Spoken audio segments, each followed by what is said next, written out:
This is your FBI.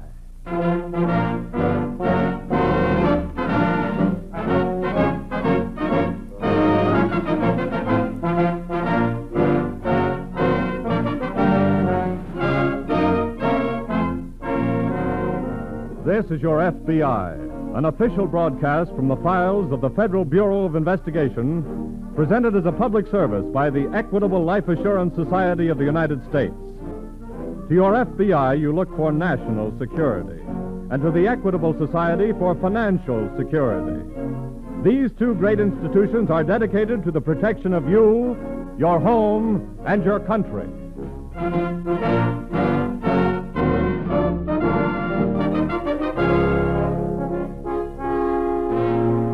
Tonight, the story of a crime against our nation, espionage.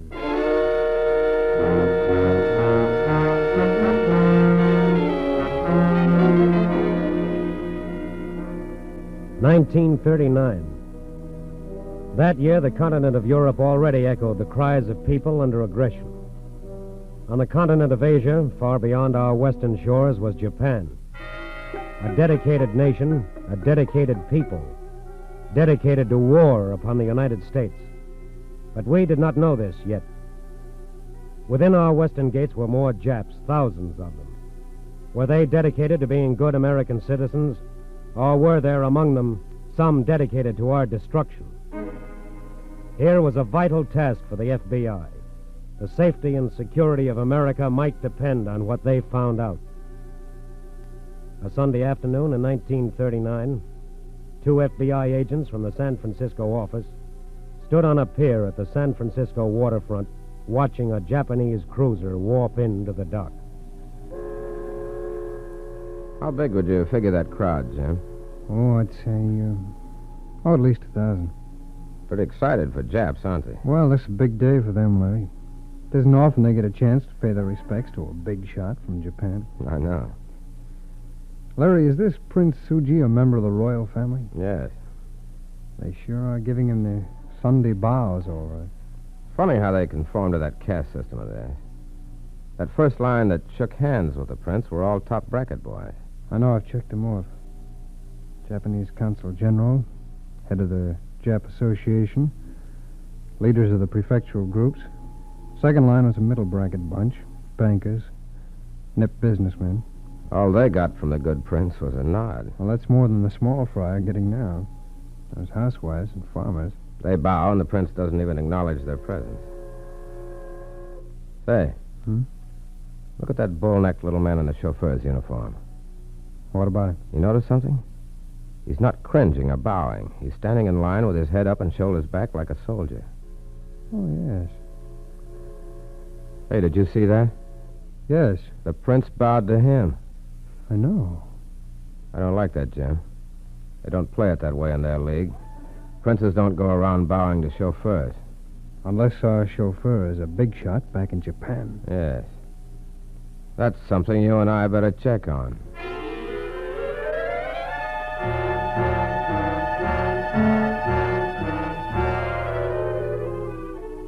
One Jap bowing to another Jap.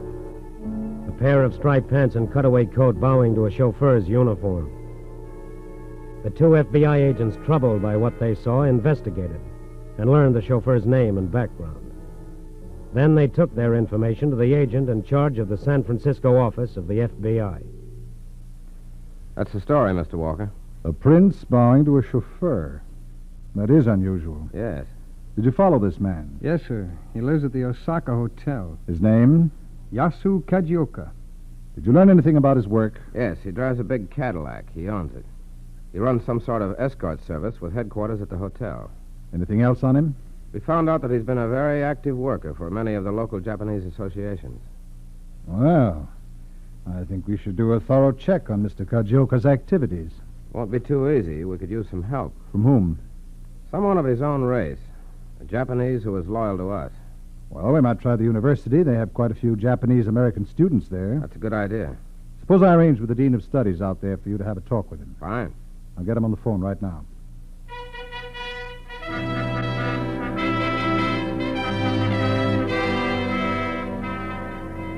The two FBI agents spent almost an entire day with the Dean of Studies at the university. They pored over the personal records of many Japanese-American students and finally narrowed down their choice to one man, a student by the name of Tom Tanaka. His record showed he lived in the same neighborhood as the Jap chauffeur.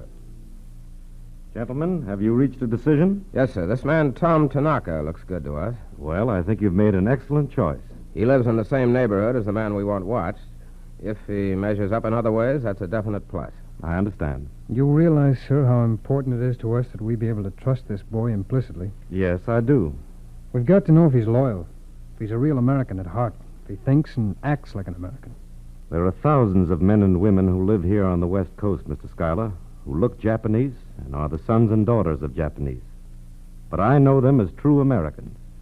They're as loyal as any of us whose ancestors were German, English, French, Irish, or whatever. I say that this boy is an American just as you or I. Good. Can we meet him at once?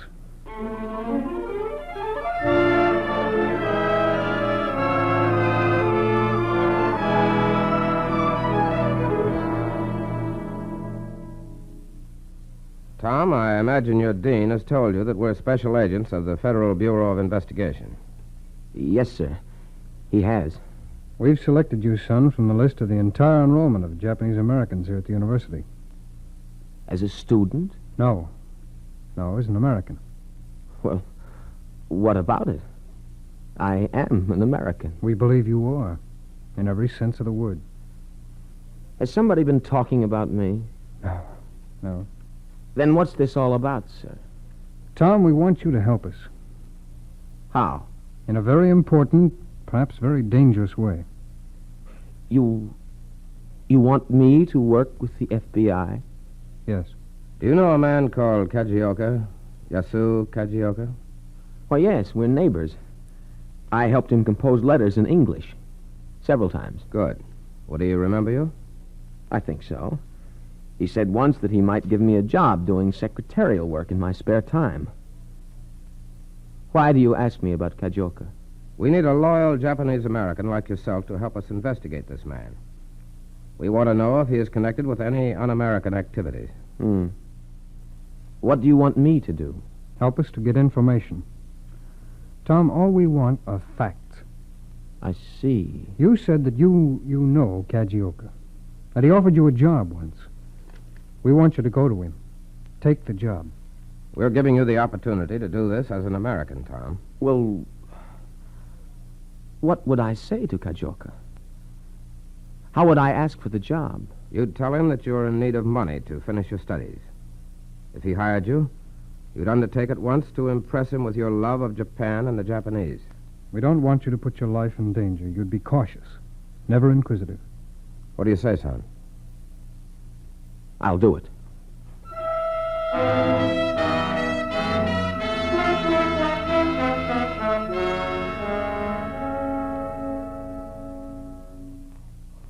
Now, what you want, young man? I want to talk to you, Mr. Kajioka. What about, please? A job. Why? To earn some money. Why do you come to me, lowly chauffeur, if you need money? You told me someday you might give me a job. Oh, yes. Why you want to earn money? To keep up my studies. You got father, mother. I don't want to ask them. So, but you ask lowly chauffeur. Why? Everyone says good things of Kajioka. Oh, good. You hear perhaps I visit cruiser. They say Kajioka was greatly honored. Oh, so, they say correctly. Please, you sit down. Thank you. Now, how you think? What do you mean? It could be important for me to know. I think Japanese. Oh, so. And what are those thoughts, please? I love my people. I love Japan. So, I think maybe you lie. Why should I? Who can read my thoughts? Oh, very, very good. Yes. Will you give me a job? Yes. You work for me now. Come every day. I try to read your thoughts. Very good. Very good. Yes.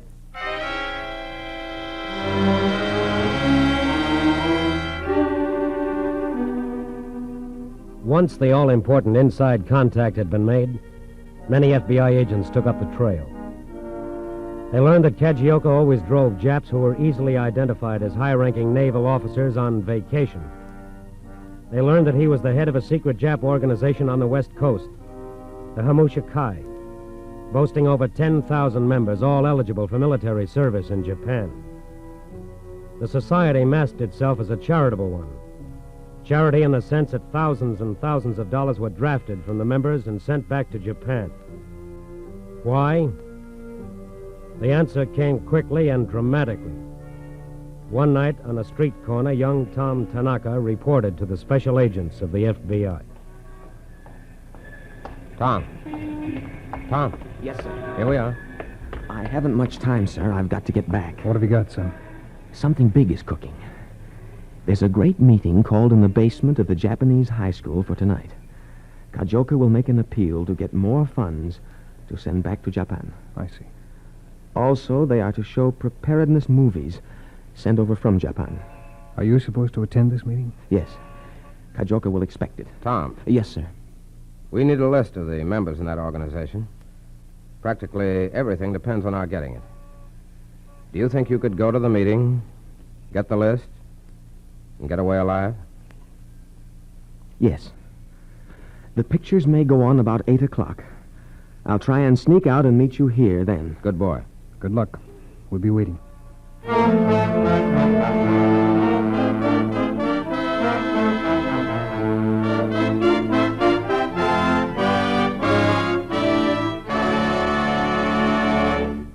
We momentarily closed the Federal Bureau of Investigation file on Cajunko, enemy alien. We will reopen this file in just a moment. Yesterday, Thomas I. Parkinson, president of the Equitable Life Assurance Society of the United States, received an interesting letter. It was from a member of the Equitable Society, and it read, Mr. Parkinson, just how many businesses is the Equitable Society in, anyway? Our radio program talks about millions of equitable dollars invested in war bonds, and more millions in key war industries like shipyards and railroads, in oil, steel, and aluminum. Friends tell me how the Equitable Society helps keep kids in school and helps people own their own homes and farms. It all sounds mighty complex to me. Yes, investing the premium dollars of 3,200,000 members of the Equitable Society is of necessity a very complicated operation. For safety's sake, those equitable funds have to be spread out widely, must go into thousands of different enterprises. And yet all this is done to make it easy and simple for Equitable Society members to attain greater security for themselves and their loved ones. And so, you see, by employing its funds in all kinds of activities that are useful to the nation as a whole, the Equitable Society is able to offer sounder and safer protection to its members than any one member could achieve by his own unaided efforts. By serving its members, the Equitable Society serves America. And now, back to the file on Cajunko, enemy alien.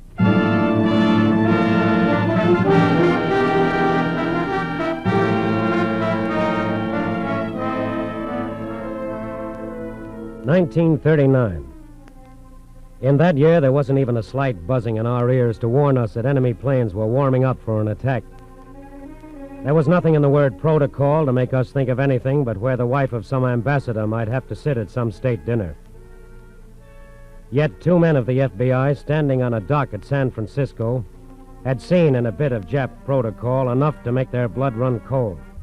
Enough to make them, on their own initiative as Americans, set up a series of patient, exhaustive, dangerous investigations which inched down 1939 through 1940 and brought them on the evening of February 3rd, 1941, to stand tense in a darkened hallway near a high school in the Jap section of San Francisco. Watch it, Jim. Don't let that street light hit you.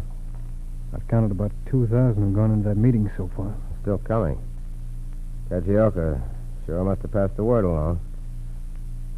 What time is it? Almost 7:45. Looks like the meeting is getting started. Somebody coming along. See that shadow? Pull back here. It's Tom. Tom, here. Oh, hello. We've got a wonderful break. Cajunko forgot to bring the records. He wants me to go to his house and get them and bring them to the meeting. What part of the meeting is on now? They're going to run off the movies How long will that take? until about 9:15. Good. I'll go with you. Get the records. Bring them to the FBI office. We'll have them photographed and back in your hands by 9 o'clock. Can you do it that soon? We got to. Jim, Yes. you stay here. Call the office. Tell them what we have to do. Ask for the entire staff to stand by. Right. I'll drive Tom over. It's going to be tight going. I know. But this is the first break we've gotten, and it may be the only one. Let's go.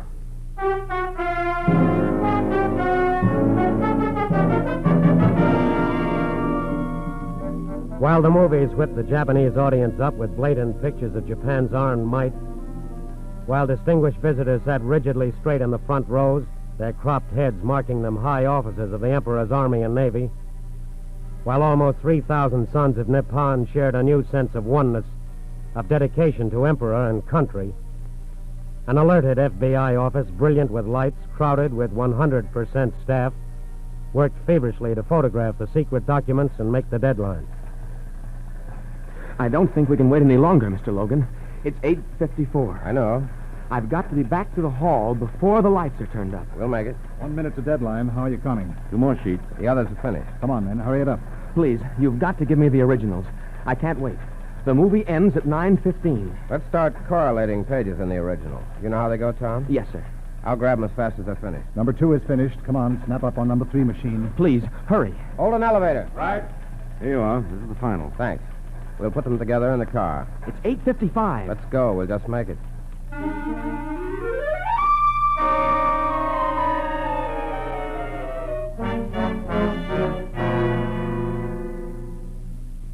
Mr. Cajunko, Where have you been? It took you a long time to get papers. I stood in the back of the hall to see the pictures. I thrilled with the people. Give me the records. Here you are, sir. Good.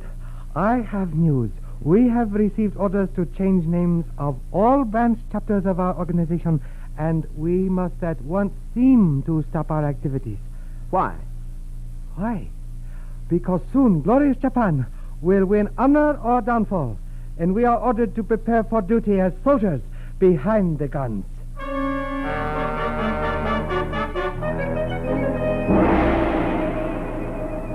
The FBI had everything it needed now on Brother Cajunko. His position as head of the secret society.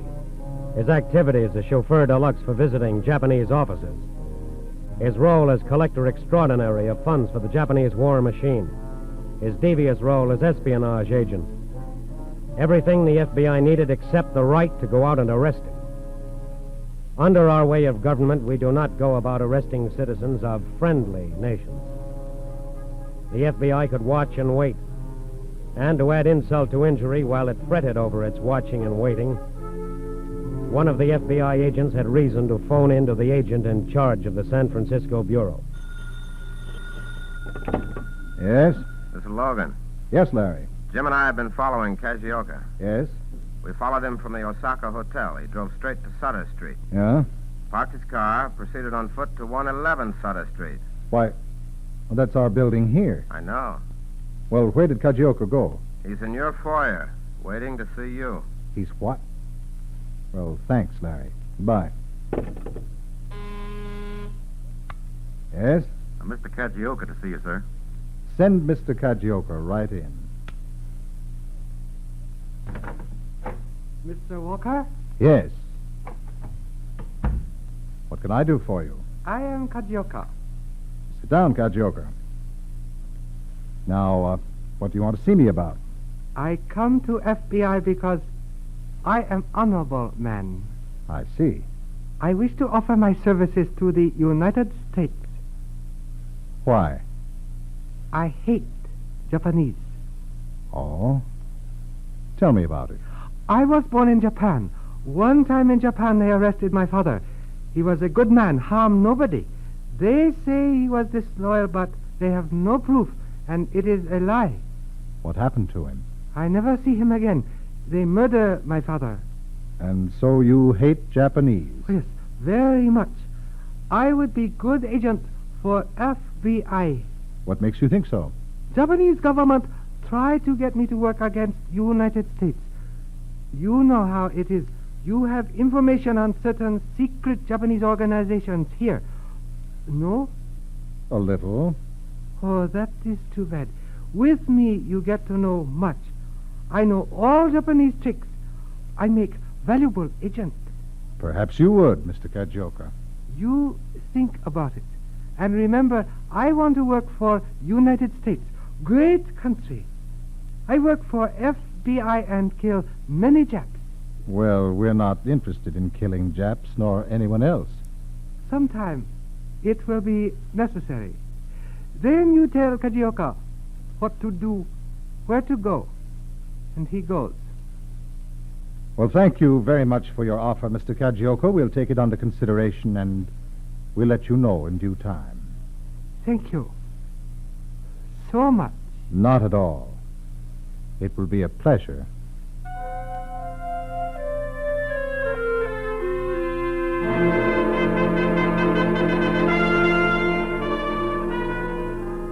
Mr. Kajioka might have smelled a rat. That is, if a rat can smell himself.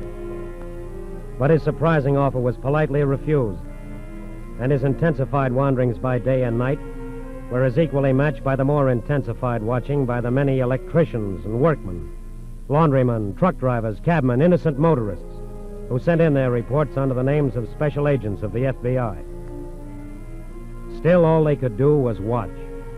Watch and follow the little man who was dedicated, like his country, to the destruction of America. Then came December 7th, 1941. On that fateful day, the entire staff of the FBI was gathered in tense silence in each of the Bureau's offices. In San Francisco, even the local law enforcement officers were present, waiting. Everyone here? Everyone, sir. Larry, you and Jim can stand by and watch the teletype. Right, sir. The names are coming in from Washington. Names and addresses of enemy aliens to be picked up when the word comes through. We'll take them. I know a name you two will want to watch for. Yes, sir. Thank you. Getting into the K's now. Yeah. Hello? Yes, sir. Right. That's the word. Get going. K is in Kajioka. K is in Kajioka. Come on, teletype. There it is. Capital K for Cajunko, the little rat. We got him now. Come on.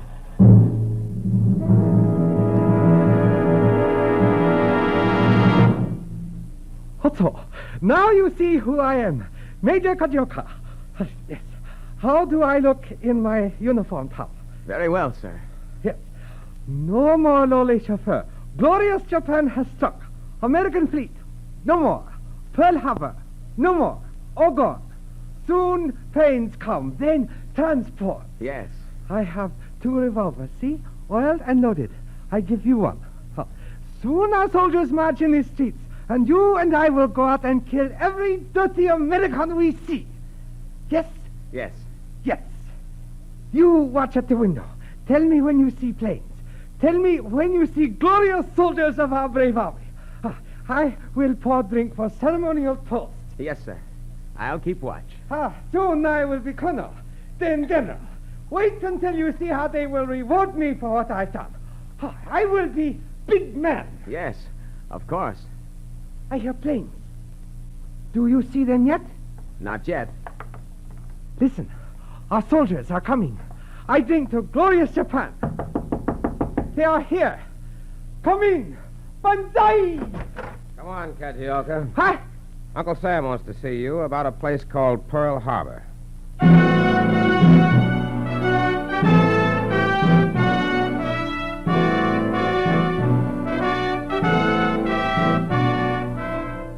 Cajioka was rounded up with thousands of his kind.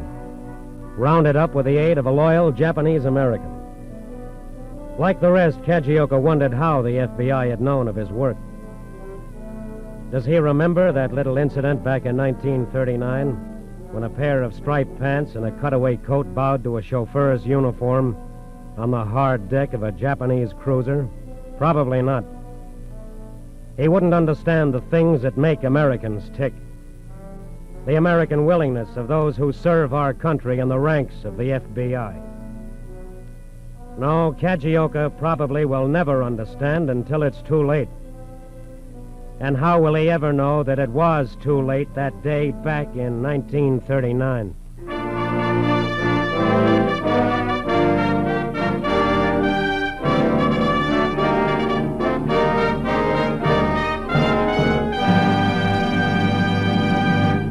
You'll hear about the disposition of this case in just a minute. On the beaches of Normandy, our boys were seeing the latest movies 24 hours after landing.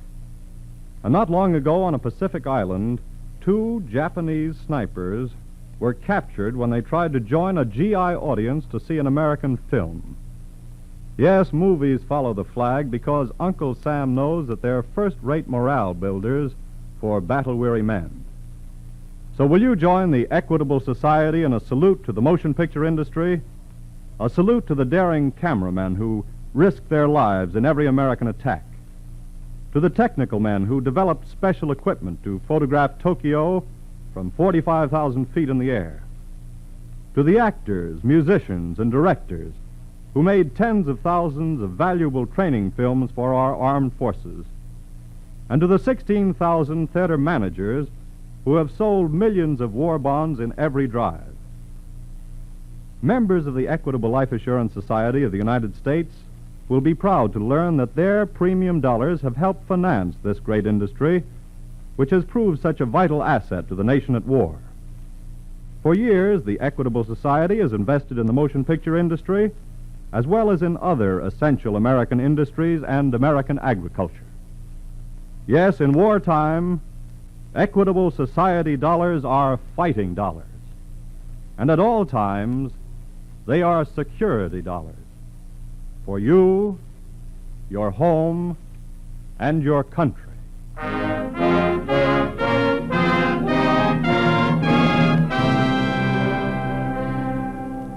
As an enemy alien, Yasu Cajunko was placed in an internment camp to remain there for the duration of the war with Japan.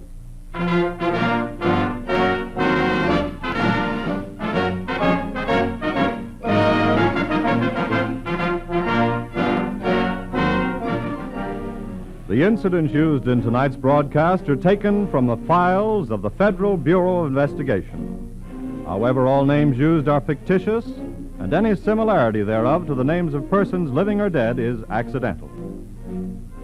Programs in this series of particular interest to servicemen and women are broadcast overseas through the worldwide facilities of the Armed Forces Radio Service. Tonight, Cajunko was played by Ted Osborne. The music was under the direction of Van Cleve. The author was Frank Wilson, and your narrator was Frank Lovejoy. This Is Your FBI is a Jerry Devine production. Now, this is Carl Frank, speaking for the Equitable Life Assurance Society of the United States, and inviting you to tune in again next week at this same time for This Is Your FBI.